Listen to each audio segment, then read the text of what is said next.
friendships. Some friendships do not last a lifetime, and we have no control about when they will end. Some friendships that we hang on to and try and make them last a lifetime, and these are the ones that are only meant for a short time.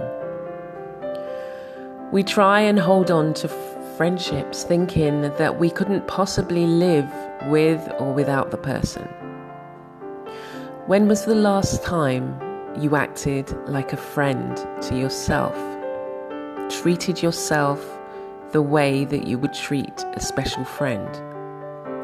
You are going to be the longest friend you have for the duration of your life. As you think of your week ahead, start showing some love to yourself.